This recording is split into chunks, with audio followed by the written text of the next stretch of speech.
ತರ ಚರ್ಚೆ ಮಾಡಂಗಿದ್ರೆ ಮುಖ್ಯಮಂತ್ರಿಗಳಿಗೆ ಆಮೇಲೆ ಉಪಮುಖ್ಯಮಂತ್ರಿಗಳಿಗೆ ಸಂಪೂರ್ಣ ಫ್ರೀಡಮ್ ಇದೆ. ಅದ್ರ ಜೊತೆಗೆ ಹೈಕಮಾಂಡ್ ಅವ್ರು ತೀರ್ಮಾನ ಮಾಡಿ ಏನ್ ಫೈನಲ್ ಮಾಡ್ತಾರೆ ಅದು ಫೈನಲ್ ಆಗುತ್ತೆ. ಬಿಜೆಪಿ ಅವ್ರು 4 ತಿಂಗಳಿಂದ ಏನು ಕ್ರಾಂತಿ ಎಂಬ ಭ್ರಾಂತಿಯನ್ನು ಹೊರಬರ್ತಿದೆ ಸರ್. ಏನ್ ಹೇಳ್ತೀವಿ? ಅದೇ ಕ್ರಾಂತಿ ಅಂದ್ರೆ ಅದೇ ನಿತಿನ್ ಗಡ್ಕರಿ ಅವರು ಪ್ರಧಾನಮಂತ್ರಿ ಆಗ್ತಾರೆ ಅಂತ ಒಂದು ಕ್ರಾಂತಿ ಇದೆ. ಅದು ಅವ್ರು ಹೇಳ್ತಾರೆ ಕ್ರಾಂತಿ ಅಂದ್ರೆ ನಿತಿನ್ ಗಡ್ಕರಿ ಅವರನ್ನು ಪ್ರಧಾನಮಂತ್ರಿ ಆಗ್ಬೇಕು ಕ್ರಾಂತಿ ಇದೆ, ಅದು ಕ್ರಾಂತಿ ಆಗ್ಬೋದು. ಎಲ್ಲ ಜನರಲ್ ಕ್ಯೂರಿಯಾಸಿಟಿ ಇದೆ, ಹಾಗೆ ಆಗುತ್ತಾ ಅಂತ. ಅದು ನಮ್ದು ಜನರಲ್ ಕ್ಯೂರಿಯಾಸಿಟಿ ಇದೆ.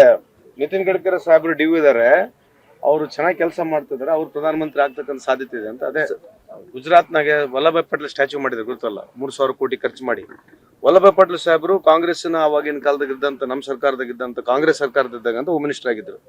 ಅವಾಗ 2 ಬಾರಿ ಬ್ಯಾನ್ ಮಾಡಿದ್ರು ಅವರು RSS ಗೆ. ಅವ್ರಿಗೆ ಮರ್ತಿದ್ದಂಗೆ ಇದಾರೆ, ಗಮನ ಇರ್ಲಿ ಅಂತ.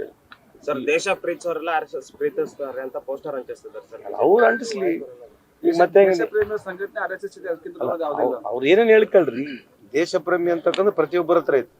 ನೀವು RSS ನಗಿದ್ದೀರಾ ನೀವು?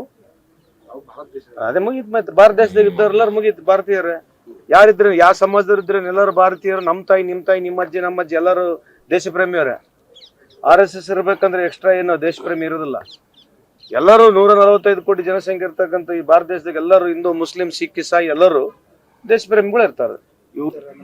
ಈಗ ನಮ್ ಗ್ಯಾರಂಟಿನೇ ಮೋದಿ ಸಾಹೇಬ್ರ ಎಲ್ಲ ಕಡೆ ಹಿಡ್ಕೊಂಡು ತಿರ್ಗಾಡ್ತಿದಾರಲ್ರಿ.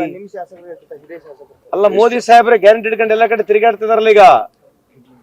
ಈಗ ಮೋದಿ ಸಾಹೇಬರು ಓಟಿಗೆ 10,000 ಕೊಡ್ತಾ ಇದಾರೆ ಹೆಣ್ಮಕ್ಳಿಗೆ. ಅಲ್ಲಿ ಬಿಹಾರ್ನಾಗ ಮೋದಿ ಸಾಹೇಬರು ಓಟಿಗೆ 10,000 ಕೊಡ್ತಾ ಇದಾರೆ. ನಮ್ದೇ ಗ್ಯಾರಂಟಿ ಹಿಡ್ಕೊಂಡು ತಿರ್ಗಾಡ್ತಿರೋದು ನೋಡ್ರಿ. ಚುನಾವಣೆ ಬಂದತ್ತೆ, 2 ತಿಂಗಳಲ್ಲಿ ಚುನಾವಣೆ ಇದೆ. 10,000 ರೂಪಾಯಿ ಕೊಟ್ಟು ಓಟ್ ಹಾಕ್ಸ್ಕೊಂತ ಇದಾರೆ. ಇದಕ್ಕಿಂತ ಒಳ್ಳೆ ಕಾರ್ಯಕ್ರಮ ಇದೆ ಎಲ್ಲ ದೇಶದಲ್ಲಿ. ಸರ್ RV ದೇಶಪಾಂಡೆ ಅಂತಾರಲ್ಲ ಸರ್, ಗ್ಯಾರಂಟಿ ಇದಿಲ್ಲ, ಅಭಿವೃದ್ಧಿ ಆಗ್ತಾ ಇಲ್ಲ ಸರ್. ಅವ್ರ ಅಭಿಪ್ರಾಯ ಅದು.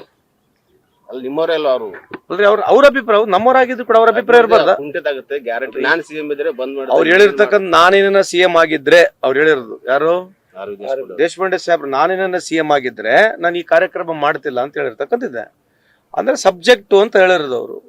ಸೊ ಅವ್ರಿಗೆ ಬಿಟ್ಟಿರ್ತಕ್ಕಂಥ ಇದು. ಅವ್ರಾಗಿಲ್ಲ ಮುಖ್ಯಮಂತ್ರಿಗಳು. ಈಗ ಸಿದ್ದರಾಮಯ್ಯ ಸಾಹೇಬ್ರು ಆಗಿದ್ದಾರೆ ಮುಖ್ಯಮಂತ್ರಿಗಳು, ಅವ್ರು ಮಾಡಿದಾರೆ ಅಂತ ಅರ್ಥ. ಬಿಹಾರ್ ಕಲೆಕ್ಷನ್ ಮೀಟಿಂಗ್ ಅದ ಅಂತ. ಅದೇ ಅವ್ರು ಹೇಳಿದ್ ಕರೆಕ್ಟ್ ಇದೆ. ಬಿಜೆಪಿ ಅವರು ಬಿಹಾರ್ ಎಲೆಕ್ಷನ್ ಕಲೆಕ್ಷನ್ ಅಂದ್ರೆ ನಾವು ಮೋದಿ ಸಾಹೇಬ್ರಿಗೆ ಕೊಡ್ಬೇಕಂತ ಹೇಳಿರೋದು. ಅಲ್ಲ, ಕಾಂಗ್ರೆಸ್ CM ಅಲ್ಲ, ನಾವು ಡಿನ್ನರ್ ಮೀಟಿಂಗ್ ಮಾಡಿ ಕಲೆಕ್ಷನ್ ಬಗ್ಗೆ ಮಾತನಾಡ್ತಿದ್ರೆ ನಾವು ಬಿಜೆಪಿ ರೊಕ್ಕ ಕೊಡ್ಬೇಕಂತಾನೆ ಚರ್ಚೆ ಅಂತ ಬಿಜೆಪಿ ಹೇಳ್ತಿರೋದು.